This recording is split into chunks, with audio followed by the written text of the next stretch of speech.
Welcome back, future CPAs.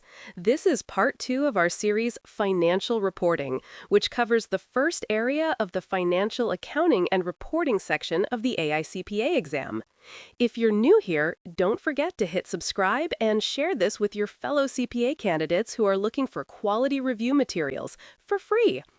This program is built to help you learn more efficiently in less time. We start with multiple choice questions as the foundation, then zoom out to connect them with key topics and align everything with the AICPA exam's representative tasks. The visuals are kept minimal on purpose, so you can also treat this like an audiobook. Perfect for maximizing your study time on the go.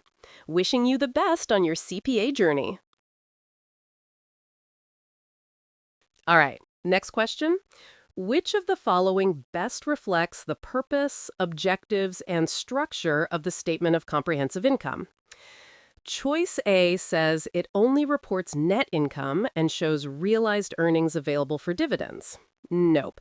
Dividends don't appear here at all, and comprehensive income is broader.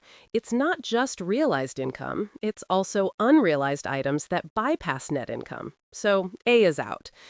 Choice B says the statement provides decision-useful information about performance, includes both net income and other comprehensive income, and may be presented as one continuous statement or two consecutive statements.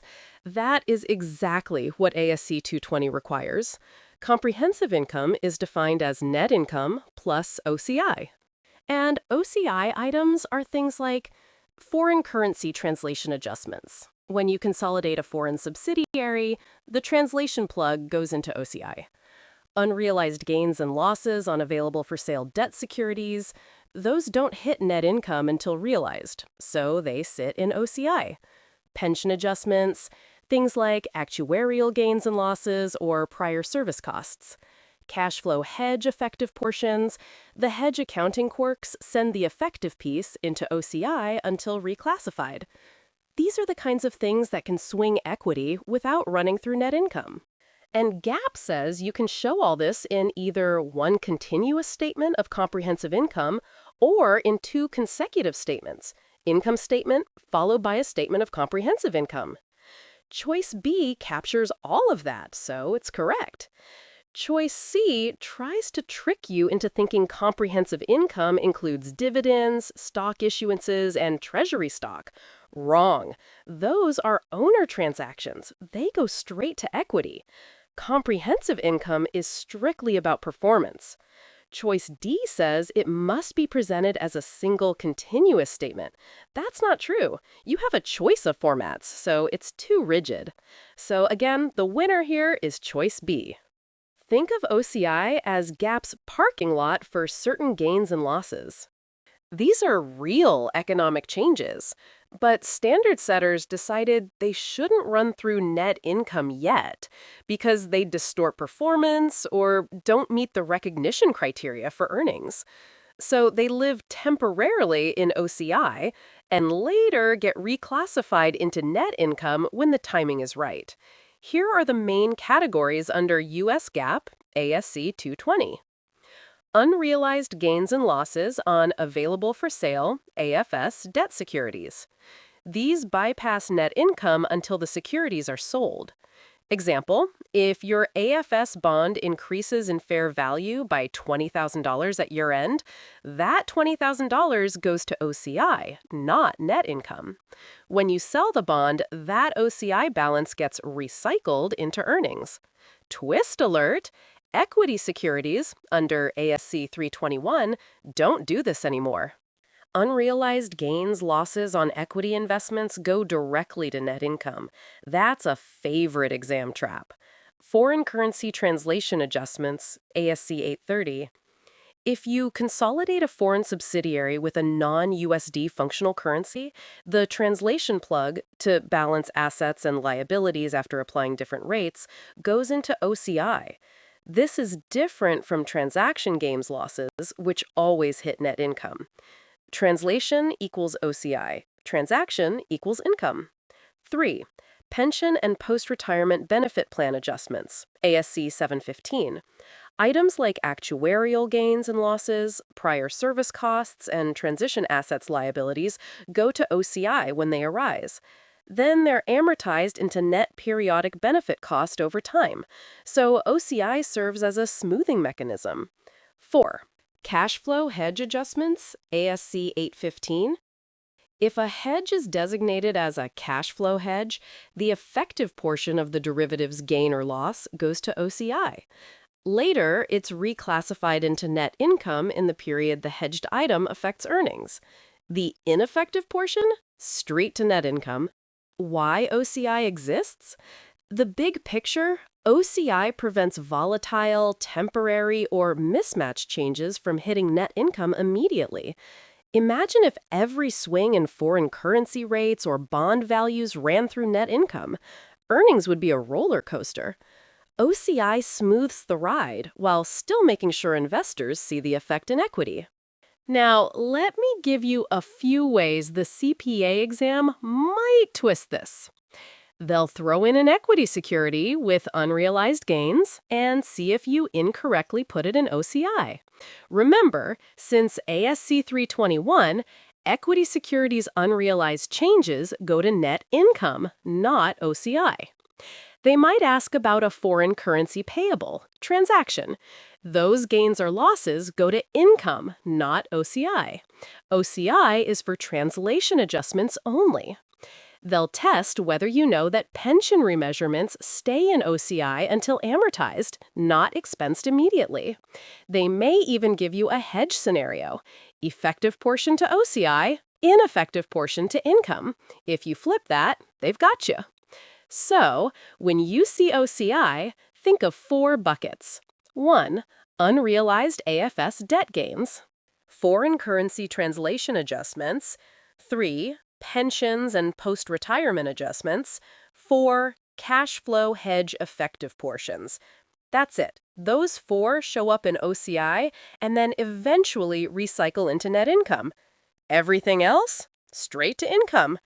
Net income is the core GPA. OCI is like the extra credit column. It still affects your overall transcript, equity, but it doesn't hit this semester's grade point average until later. All right, next question. The trial balance of MetroCorp for 20x5 shows common stock, 1 par, equals $2 million. Additional paid-in capital, APIC, equals $5 million. Retained earnings beginning equals $3 million. Net income equals $1,200,000. Cash dividends declared equals $400,000. Treasury stock at cost equals $500,000. During review, the preparer discovers A. A $100,000 dividend was incorrectly recorded as salaries expense. Treasury stock was overstated by $50,000 due to a duplicate entry. After correcting these errors, what should MetroCorp report as ending retained earnings and ending total stockholders' equity in the Statement of Changes in Equity? Step 1. Start with the retained earnings roll forward. Don't even look at the answer choices yet. First, get the mechanics down. Retained earnings always starts with beginning balance, then add net income, subtract dividends. That's it. So beginning RE is $3 million. Now, watch the error. A $100,000 dividend was recorded as salaries expense. That means net income is understated by $100,000 and dividends are understated by $100,000. Easy exam tip here: when you see misclassified dividend, fix both income and dividends. Otherwise, you'll be off by double. So corrected net income equals $1,200,000 plus $100,000 equals $1,300,000. Corrected dividends equals $400,000 plus $100,000 equals $500,000. Now roll it up. $3 million plus $1,300,000 minus $500,000 equals $3,800,000. That's your ending retained earnings. Boom, lock that in. So step 2, move to total stockholders' equity. Equity is basically common stock plus APIC plus retained earnings minus treasury stock. Common stock, $2 million. APIC, $5 million. RE, we just fixed to $3,800,000. Now, treasury stock, originally $500,000, but overstated by $50,000 due to duplicate entry. Correct balance is $450,000. Now just add it up cleanly. 2 million plus 5 million equals 7 million. 7 million plus 3.8 million equals 10.8 million. 10.8 million minus 450,000 equals $10,350,000. So total equity is $10,350,000. Look for 3.8 M RE and 10.35 M equity. That's option A. Here's your exam tip. 1. Lock in the RE formula. Beginning RE plus net income minus dividends. Don't get distracted by common stock or APIC until you've nailed that piece. 2. So the flow is simple. Fix income and dividends, roll forward RE, adjust treasury stock, then stack equity. On test day, don't get lost in the weeds. Just walk the formula one step at a time. And remember, fixing misclassifications means fixing both sides. All right, next question. The trial balance and supporting documentation for Brightco, a for-profit entity, provide the following information for 20X5. Net income per income statement, $600,000. Depreciation expense, $80,000. Gain on sale of equipment, $20,000. Accounts receivable increased by $50,000. Inventory decreased by $40,000. Accounts payable decreased by $30,000.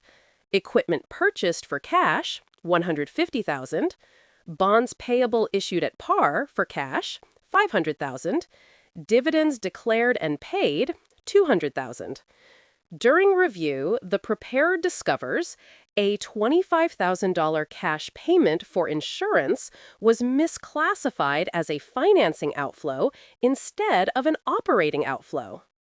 The gain on sale of equipment was recorded in net income, but the $100,000 cash proceeds from the sale were omitted from the draft statement of cash flows. Assume no other changes in working capital or prepaids beyond those listed.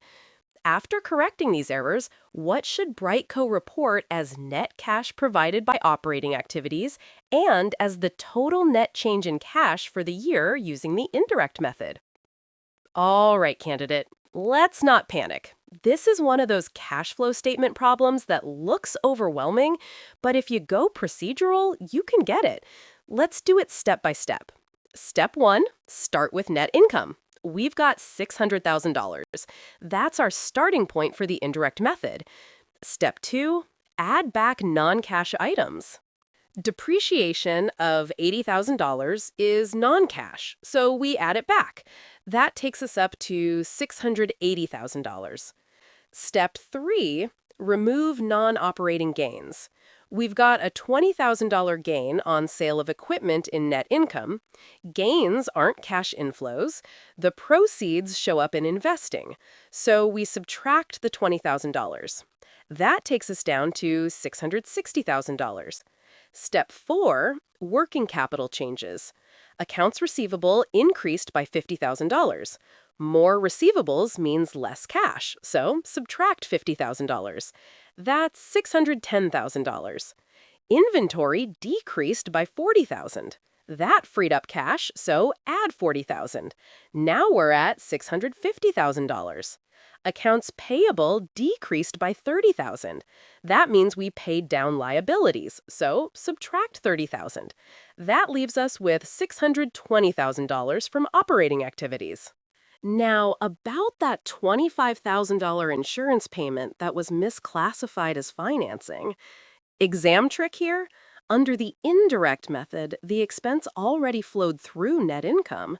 Since they told us to assume no prepaid changes, the cash effect is already included in the $620,000. So we don't need to adjust CFO. We just fix the financing section later. So our net cash from operating activities is $620,000. Step 5. Investing activities. We bought equipment for $150,000, so that's a cash outflow. And we forgot to include the $100,000 proceeds from selling equipment. Add that in. So investing is $150,000 minus $100,000 equals $50,000. Step 6. Financing activities. Bonds issued for $500,000, that's cash in. Dividends paid $200,000, that's cash out. Originally, financing included the misclassified $25,000 insurance outflow, but we fixed that. So financing is $500,000 minus $200,000 equals $300,000. Step 7, net change in cash. Add them all up. $620,000 from operating plus negative $50,000 from investing plus $300,000 from financing equals $870,000 increase in cash. So the correct answer is choice A, CFO $620,000, net change $870,000. Now, here's where the examiners like to play. Cash flows aren't just plug and chug. They want to see if you know what belongs in operating, investing, and financing. Operating is day to day. Think collections from customers, payments to suppliers, salaries, interest paid, interest received, dividends received. Investing is buying and selling long-term assets and investments, equipment, buildings, AFS securities. Financing is how you fund the business, issuing bonds or stock, paying dividends, repurchasing treasury stock. A really common exam trap is mixing up gains and proceeds. Remember, you strip out the gain or loss from operating, but you always show the full cash proceeds in investing. That's exactly what we had here with Brightco. The $20,000 gain was removed from NI, and the $100,000 proceeds went to investing. Another favorite, working capital changes. Quick rules of thumb. Current asset goes up, subtract. Current asset goes down, add. Current liability goes up, add. Current liability goes down, subtract. Easy way to think of it, did this change increase or decrease the cash left in the business? And don't forget GAAP versus IFRS differences. Under US GAAP, interest paid, interest received, and dividends received are always operating. Dividends paid are financing. IFRS is more flexible. You can treat interest and dividends as operating or financing or investing for interest/dividends received, as long as you're consistent. The exam sometimes slips that in as a curveball. Another angle, non-cash transactions. If you convert debt to equity or acquire equipment via a finance lease or swap land for a building, you disclose it, but don't show it in cash flows. That's another exam favorite. All right, here is the next question. Parent Co. owns 100% of Subco. Year-end data in thousands. Parent sales 1,200. Sub sales 900. Parent COGS 800. Sub COGS 540. Intercompany sale parent to sub at transfer price 240 with markup 25% on cost. Sub's ending inventory includes $60 of those intercompany goods at transfer price. Parent shows intercompany receivable 90, sub shows intercompany payable 60, sub missed a $30 payable, subsequently recorded during close. After recording the missing $30 payable and performing required consolidation eliminations, what are consolidated sales and consolidated COGS? All right, let's work this out, nice and clean. First, let us fix the intercompany payable receivable so the alignment ties. Parent shows due from sub $90.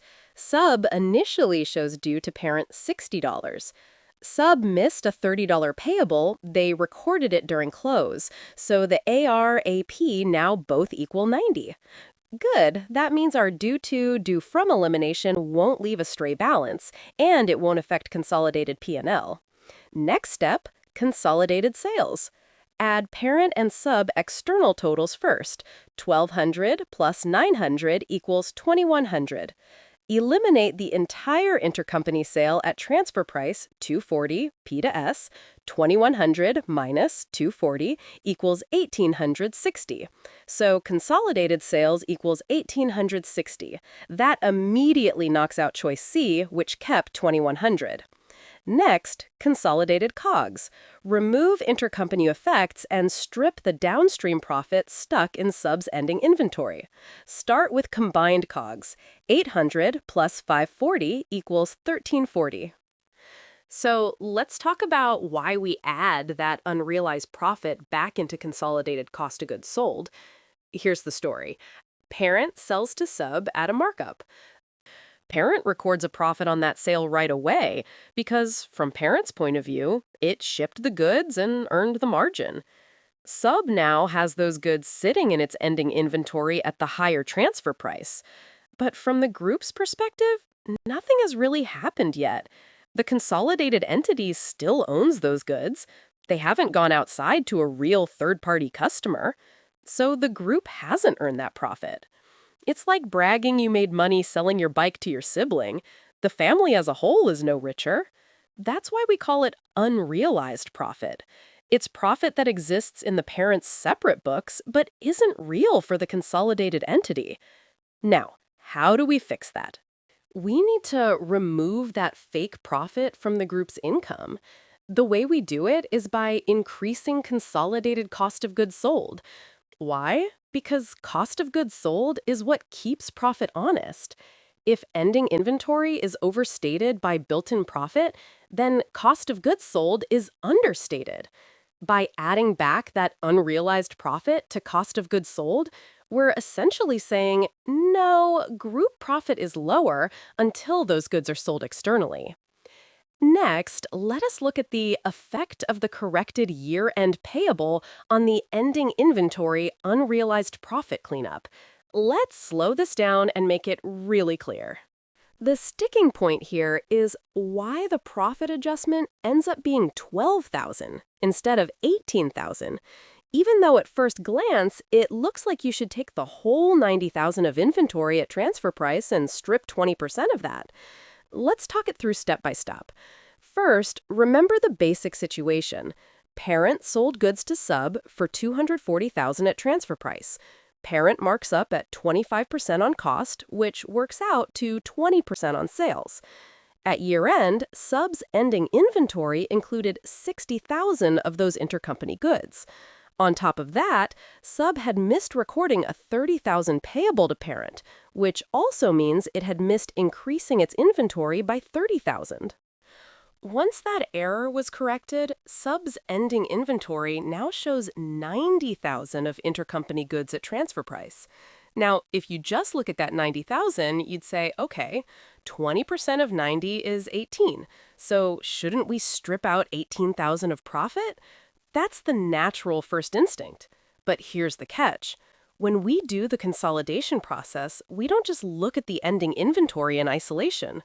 We start by eliminating the entire 240,000 intercompany sale from parent sales and sub's cost of goods sold. That wipes out the full intercompany transaction at transfer price. Once you do that, the only thing left to worry about is the profit that is still trapped in sub's ending inventory. And what's really trapped? It's the profit portion of the 60,000 that was sitting there originally. That's 12,000. The 30,000 that got added when the payable was corrected is actually offset when you eliminated the full intercompany sale, so it doesn't require a second separate profit adjustment. That's why, on consolidation, the extra 6,000 of embedded profit you might have thought about doesn't flow through again. The net adjustment to cost of goods sold is 12,000, not 18. So, to put it simply, we eliminate the full intercompany sale at transfer price, which clears the decks. Then we just add back the unrealized profit sitting in ending inventory, and that's 12,000. The payable correction gets cleaned up in the elimination of the intercompany balances, so it doesn't give you a second plug to cost of goods sold. That's why the answer shows 12, not 18. So consolidated COGS equals 1,100 plus 12 plus 12 equals $1,124. Final answer. Consolidated sales equals 1860 and consolidated COGS equals 1124. That's choice A. Quick sense check so you feel confident. Sales must drop by the full intercompany transfer price, minus 240, to 2100 to 1860. COGS should drop by that same $240 removal of interco purchases, then rise for the downstream unrealized profit sitting in subs ending inventory. With a 25% on cost markup, that is 20% on transfer price, unrealized profit on the $60 ending inventory is 12. And after the late payable trues up the buyer's ending inventory/purchases layer, the consolidation cleanup pushes an additional small unrealized profit plug through COGS, bringing you to $1,124. Bottom line, $1,860 and $1,124 is the ASC 810 compliant consolidation after you eliminate the intercompany sale and strip the downstream profit embedded in ending inventory, with the payable correction reflected. Here are a few quick, high-yield twists the exam loves to throw at this exact consolidation setup, with what changes and how to think about them. Flip the arrow. If sub sold to parent upstream, you still eliminate intercompany sales, transfer price, and remove unrealized profit from the buyer's ending inventory exactly the same way. The only extra wrinkle when ownership is less than 100% is where the unrealized profit hits. Upstream profit eliminations reduce the subsidiary's income, so they also reduce non-controlling interest's share of earnings, equity. In our problem, ownership is 100%, so consolidated sales still drop by the transfer price, and COGS still gets the plus unrealized profit adjustment. No non-controlling interest, just the same math in a different direction. Twist 2, markup is 25% on sales, not 25% on cost. The exam loves this. If they say 25% on sales, profit rate on transfer price is 25%, not 20%. So unrealized profit equals 25% times ending inventory at transfer price. Using our ending inventory of $60, unrealized profit would be 15 instead of 12. Your COGS elimination becomes start with combined COGS minus transfer price, 240, plus unrealized profit, now 15, not 12. One word in the stem flips the fraction you use. All right, candidate, let's dive into this scenario. It's a beautiful mashup of debt classification, subsequent events, and contingencies. Exactly the kind of thing the CPA exam loves because it forces you to apply multiple pieces of GAAP at once. I'll read the question first, then we'll walk through each option step by step. Scenario: year end, December 31, 20x5. Financial statements issued February 15th, 20x6. From the trial balance and supporting documentation for Atlas Co., for-profit entity, you note: balance sheet shows current portion of long-term debt equals $300,000 and LT debt net equals $2,500,000. The debt footnote maturity schedule draft shows $500,000 due in the next 12 months. A bank amendment dated January 15th, 20x6 defers $200,000 of principal originally due in the next 12 months for 2 years. The draft notes do not mention this amendment. The legal letter, dated February 1st, 20x6, states a lawsuit is probable with a best estimate equals $600,000. The draft contingencies note currently describes the matter as reasonably possible, with a range $0 to $1 million, and no accrual is recorded. Question: Which action set best corrects the notes and resolves the inconsistencies with the financial statements and supporting data in accordance with U.S. GAAP? First, let's frame the issues. Two big buckets. One, debt classification and disclosure.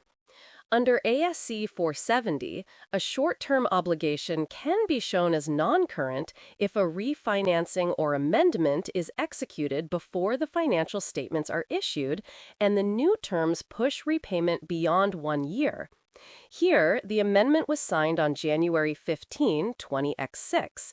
That is before issuance on February 15, 20X6. So the $200,000 that was originally current can be classified as non-current. That means only $300,000 should appear in the current maturities line, and the maturity schedule in the debt footnote should also show $300,000 due in the next 12 months. Important nuance. The refinancing event itself is a non-recognized subsequent event in general, but ASC 470 provides a specific classification exception that allows non-current presentation if the agreement is completed before issuance. You still disclose the amendment in subsequent events so users understand what changed. 2. Loss contingency recognition and disclosure. ASC 450 says, if a loss is probable and reasonably estimable, you accrue it and disclose the nature of the contingency. Here, the legal letter says probable and gives a best estimate of $600,000. Book $600,000 in 20X5 and disclose the matter. You do not use the high end of a range when a best estimate exists. Yeah, so you also don't leave it at reasonably possible with no accrual when the lawyers say probable with a point estimate. Let us evaluate each choice. Choice A, leave $500,000 in the maturity schedule, add a paragraph about the amendment, and keep the contingency at reasonably possible, 0 to $1 million, with no accrual. This is not GAAP. Once the amendment is executed before issuance, the reclassified portion should be non-current, which means the maturity table should show $300,000 due within 12 months. For the lawsuit, probable with a best estimate means accrue $600,000. Disclosure alone is not enough. Choice B. Revise the debt note to show $300,000 due in the next 12 months. Include a subsequent events disclosure describing the January 15 amendment, and update the contingencies note to record a $600,000 accrual with disclosure of the nature of the loss. The income statement reflects the accrual in 20X5. This is correct. It matches ASC 470 on classification with a completed refinancing before issuance, ASC 855 on disclosing the subsequent event, and ASC 450 on recognizing a probable and estimable loss. Choice C. Keep $500,000 as current to be conservative and accrue $1 million. GAAP does not let you overstate the current portion just to be cautious when an executed amendment allows non-current classification before issuance.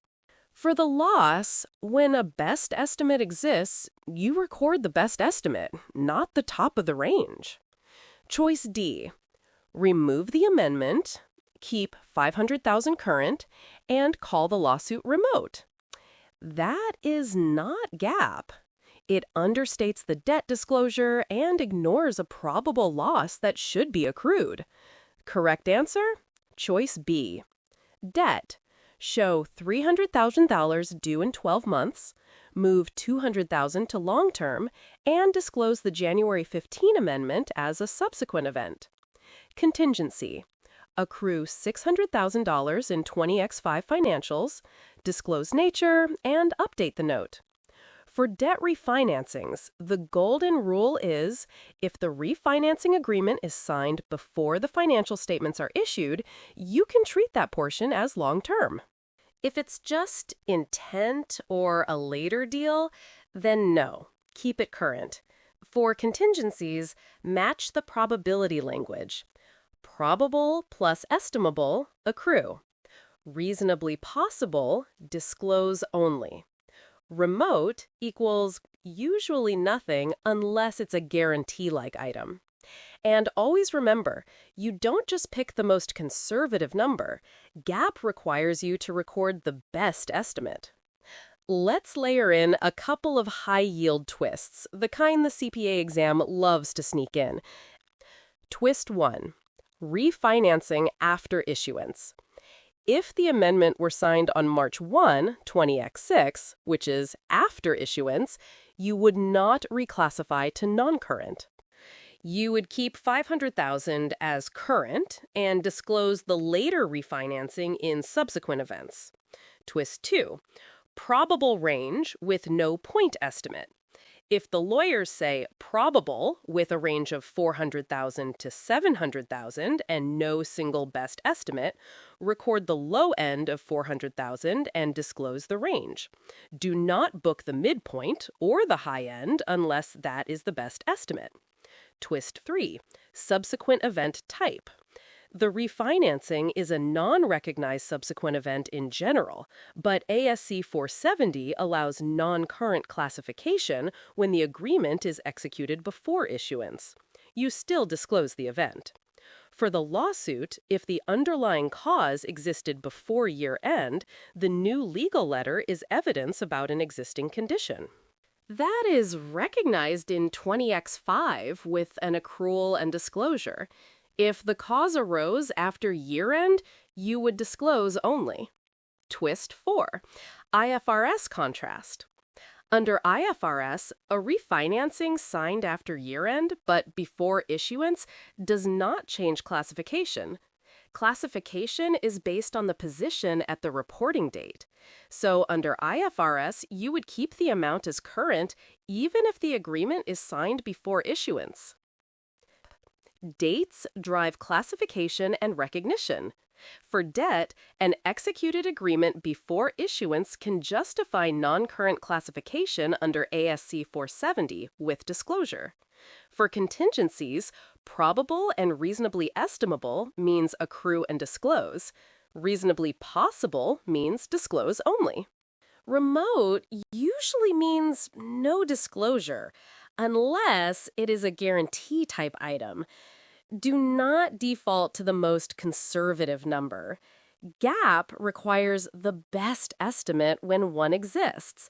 That is the mindset that keeps you safe on exam day.